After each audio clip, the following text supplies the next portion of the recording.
Oui, bonjour. Donc, je suis actuellement à la Librairie des Enfants, partenaire du Glous Festival, et je suis assis en face d'Emmanuel, donc de la Librairie des Enfants.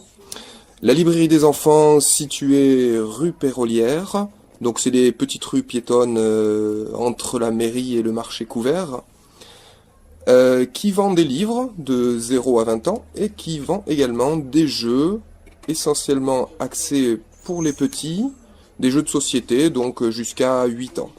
Par exemple, des jeux de marque ABBA ou Djeco. Bonjour Emmanuel. Bonjour. Donc la première question que je vais te poser, c'est la suivante, c'est le Glous, oui et alors? Oui, alors, le blues, il faut y aller, déjà. C'est un bon début.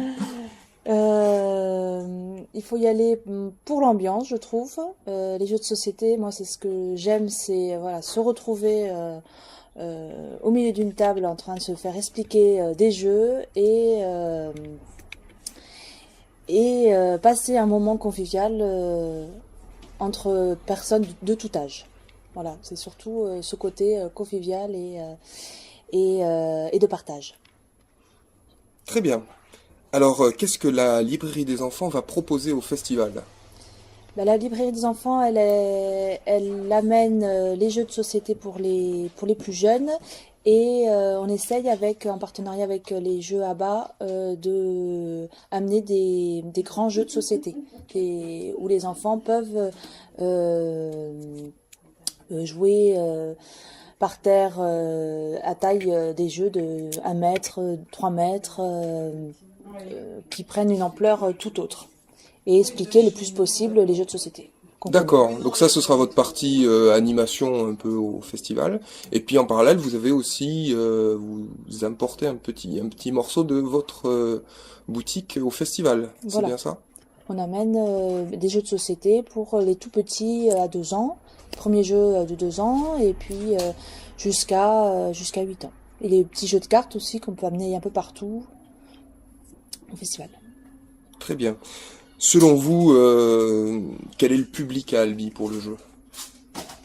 Le public, ben, il y a les jeunes parents qui aiment bien, où il y a un retour du jeu de société, qui aiment bien partager avec leurs enfants ou jouer pour eux. C'est des passionnés de jeux. Il y a les grands-parents aussi qui aiment bien jouer et partager les jeux qu'ils ont connus avant et les faire découvrir à leurs petits-enfants. Je pense qu'au festival, il y a plusieurs moments des âges différents aussi.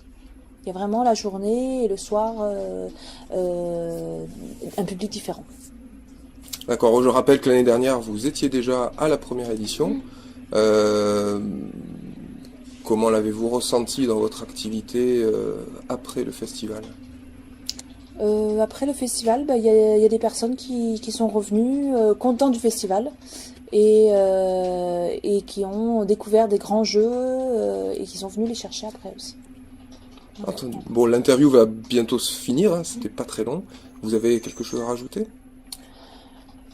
Bah, que ça va être un très beau week-end ensoleillé pour jouer. Très bien, sur ce mot de la fin. Merci Emmanuel.